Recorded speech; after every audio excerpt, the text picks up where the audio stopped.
Saya ikut kan 2021, sedangkan itu kayaknya dari berapa, 99 kali ya? Iya, Ya, saya scroll bener Pak, sampai ujung saya temuin ujungnya.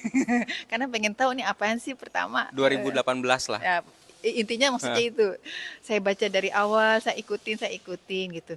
Kok kayaknya enak juga ya gitu. Akhirnya, bismillah saya mau ikut kelas ini gitu. Karena saya ingin berubah gitu sih oke intinya oke. gitu. Jadi latar belakangnya sebenarnya masalah dari anak ya. Betul. Oke oke. Nah, boleh gak dideskripsikan, emang masalah anak itu seperti apa yang dialami saat itu? Saya khususnya merasakan ke anak yang pertama, kan dia laki gitu kan ya, yang saya rasakan intinya sih eh, anak tuh apa ya, kalau ketemu ya tidak, terus kalau ngobrol ya gitu aja singkat banget dia. Itu rasanya aduh pengen itu ngobrol kan lebih banyak gitu. Jadi saya berpikir anak ini punya masalah nggak ya gitu kan. Saya berpikir begitu. Kalau dia punya masalah kan saya juga pengen tahu. Ya tapi dia nggak, iya gitu aja pokoknya jalan-jalan gitu aja, cuman akhirnya bilang ya Allah lindungi dia gitu aja. Gitu Iya aja iya sih iya. Pak. Kebayang sih ya. Yang ngelahirin tapi kok malah jadi berjarak gitu ya. Iya gitu. Ya, oke, baik. Saya pun yang bukan melahirkan anak saya kadang-kadang suka ngerasa nggak deket tuh kayak masalah berat gitu ya. Mm-mm, Nah, mm. kemudian setelah ikut, apakah merasa bahwa materi yang dipelajari sesuai dengan yang dibutuhkan? Kalau menurut saya sesuai banget gitu, karena pertama kali kan saya ingat sekali gitu kan yang dievaluasi sebenarnya diri sendiri gitu kan. Saat dievaluasi diri sendiri sih terus terang Pak, waktu Bapak menganalisa awal-awal saya tuh kayak apaan sih? Enggak deh, kayak enggak gitu-gitu amat saya gitu. Tapi apa ya? Tapi saya belum berani tuh ngomong sama suami gitu kan. Mau ngerasain dulu gitu. Tapi ya udahlah, saya coba deh gitulah. Lakukan gitu. Apa yang disampaikan ya sama lama.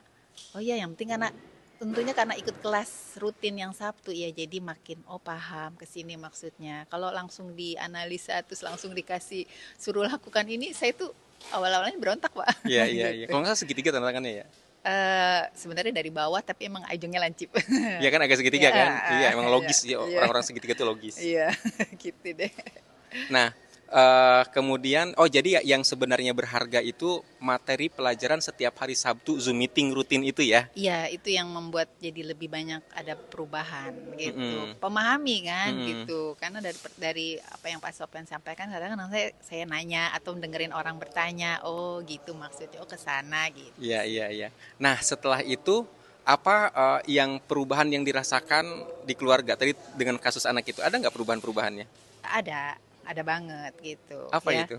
Saat itu kan juga saat Covid, anak yang paling kecil sebenarnya masih SD tuh Pak. Kalau yang lain kan udah pada kuliah tuh. Nah, yang anak masih SD ini sekolahnya jam 6. Bayangin. Saya pagi-pagi kan biasanya kalau bangunin dia tuh ya namanya anak jam 6 harus ini, terus saya juga harus siap-siap tuh kayak, ayo bangun cepetan cepet gitu lah intinya. Alhamdulillah sih setelah ikut kelas gitu ya, kalau bangunin tuh saya nggak pernah gitu loh. Selalu saya hanya bilang assalamualaikum, bahkan bahkan sampai apa ngelus-ngelus, dan saya merasa dia nggak pernah merasa ada kekerasan atau apa. Karena apa? Saya tuh apa ya, elus-elus gitu gitu loh, terus bangun ya Bismillah ya kan Allah, malam udah janji ya Allah mudahkan gitu kan. Nah, Bismillah nih Allah mudahkan, yuk jalan yuk duduk gitu deh, saya kayak gitu deh. Oke, jadi maksudnya kalau pagi-pagi itu udah nggak ada drama kekerasan lagi gitu ya, nggak ada Ya, bentakan-bentakan lagi. ya, Jadi kecenderungan untuk membentak, untuk marah jadi nggak ada gitu ya. ya betul betul banget. Oke, Nah, oke. Nah, sekarang tadi tuh yang tadi kasus anak pertama. Nah, mm. dengan itu gimana itu? Entah dengan apa pokoknya ngobrol ya lebih lebih lebih terasa. Oke, akhirnya bisa ngobrol. Bisa lah ngobrol tuh maksudnya lebih banyak gitu. Akhirnya dia suka, malah mana suka cerita. Maksudnya cerita tuh walaupun laporannya nggak banyak sih Pak Iya, sampai iya. sekarang mungkin tipenya, tapi masih ada laporan-laporan Iya, gitu. artinya yang sebelumnya tidak Mm-mm, begitu gitu mm-mm, ya. mm-mm, Akhirnya dia jadi terbuka, mm. inisiatif bercerita begitu ya. Ya ada Ada seperti itu ya. ada perubahan Ah, ah, gitu. ah, ah. Padahal yang diterapi adalah Saya diri sendiri. Berarti sebenarnya tanda kutip penolakan anak itu jawab pendek itu tuh karena mungkin segan atau apa gitu bisa ya. jadi Akhirnya iya. jawabannya seperti Kali itu. si Uminya nih neliti banget gitu. Iya, iya, Pengen iya. tahu banget gitu. Oke, nah memang kadang-kadang gitu ya. Jadi yang saya alamin juga dari beberapa orang tua ketika si ibunya berubah atau si bapaknya berubah, respon anak jadi berubah sendiri. Betul. Nah, sementara sebelumnya menganggap bahwa masalah dari anak gitu loh. Betul banget, Pak. Masalah dari anak. Oke. Nah, sekarang saya pengen tahu apa yang bikin nyaman dari kelas belajar ini? Apa yang bikin nyaman di kelas Kalau belajar Behind the Sign? pertama, kelasnya walau jam berapapun kan itu online. Hmm. Jadi saya bisa ikut, bisa tidak bisa ikut rutin gitu kan. Kalaupun tidak rutin, senangnya kan ada apa rekaman. Jadi kadang-kadang saya suka nyetel pas lagi mau tidur gitu sambil tiduran kan juga bisa belajar gitu. Bahkan kadang-kadang saya suka kencengin biar ada yang denger gitu kan, paling ada suami gitu kan bisa dengerin kayak gitu sih Pak. Nyaman, bahasa juga kan Bapak nggak terlalu apa ya, nggak terlalu kaku lah gitu ya, jadinya maksudnya lebih terasa nyaman aja gitu. Oke. Nah, menurut Bu Nur Agustin sebenarnya program ini bagusnya buat siapa? Semua orang tua rasanya perlu banget Pak. Oke, semua orang tua. Kenapa memilih semua orang tua?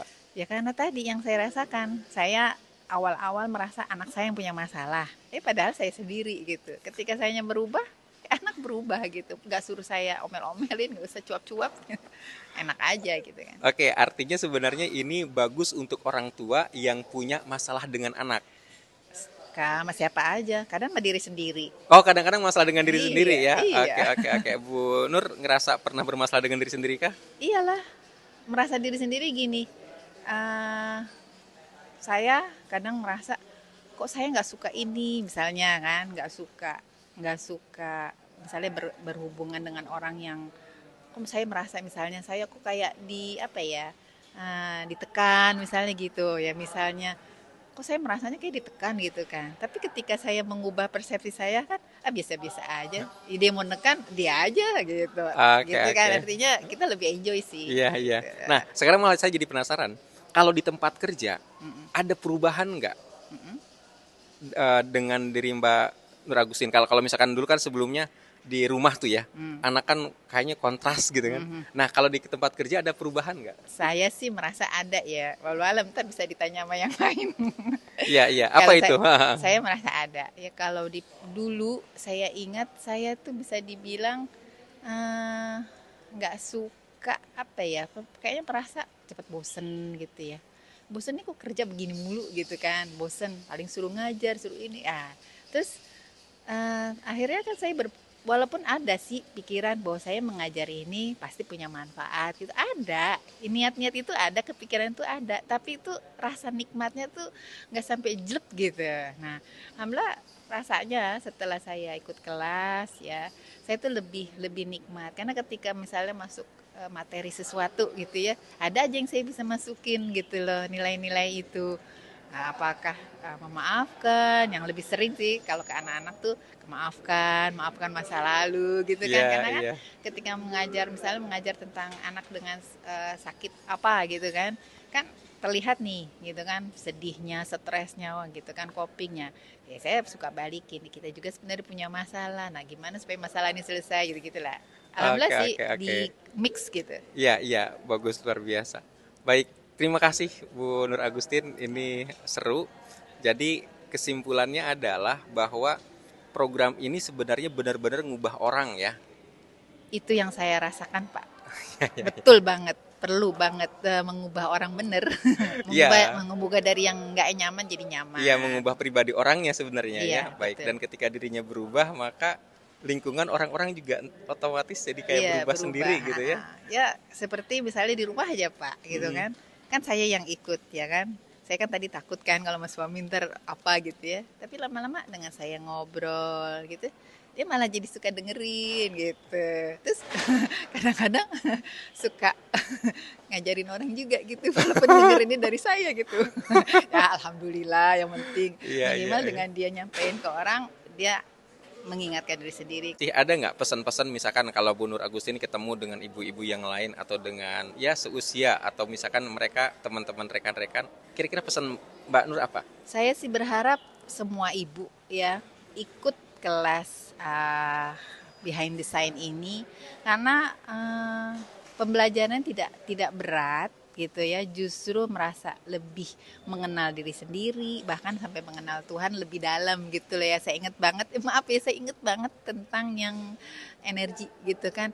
Ya selama ini kita tahu lah bahwa balasan tuh di akhirat, tapi waktu Pak Sofyan cerita tentang bahwa energi intinya tetap ada dan hanya berubah, itu saya nyampe, wah jelek gitu, nyampe gitu ya. Ini mungkin yang diperlukan oleh secara umum gitu, yang tidak membayangkan tentang akhirat gitu ya. Iya sih gitu. Itu sih, jadi sebaiknya sih semua orang tua ikut kelas ini, bahkan calon orang tua, agar nanti ketika mendapat pasangan, mendapat mulai anak pertama itu benar-benar semuanya kenikmatan. Jadi anak yang diharapkan tuh bisa terjadi. Gitu. Oke, saya tuh lupa loh, ada satu pertanyaan yang saya lupa nggak tanyakan tentang analisa tanda tangannya sendiri. Bu Nur Agustin belajar nggak? Belajar dong. Belajar. Terus apa manfaatnya belajar analisa tanda tangan? Yang pertama pasti waktu saya dianalisa kan saya udah jadi paham. Jadi saya jadi kepingin analisa yang lain kan, bantu tentunya ya. Analisa anak gitu kan. Walaupun pernah dikasih sama Pak Sofyan, tapi kan saya ngobrolnya beda gitu kan. Iya. Dan bahkan kalau lagi ngobrol terus ngelihat tanda tangan orang, terus lagi ngobrol-ngobrol terus kamu begini ya, kamu begini. Jadi kok tahu sih gitu kan. Nah, soalnya tanda tangannya tadi begini. Atau misalnya dia nggak ada tanda tangan, dia cerita macam-macam. Kamu mulai tanda tangannya dari lingkaran ya gitu misalnya. Kok tahu aja gitu. Jadi lebih obrolan jadi lebih panjang kan gitu. Iya. Jadi menarik gitu sih. Oke. Jadi serunya dari konten pembicaraan itu malah bisa menebak, ini jangan-jangan kamu tuh simbolnya begini ya. Wah, luar biasa ini. Oke. Baik, terima kasih Bu Nur Agustin. Sekali lagi terima kasih banget. Assalamualaikum warahmatullahi wabarakatuh. Waalaikumsalam warahmatullahi wabarakatuh. Terima kasih juga Pak Sofyan.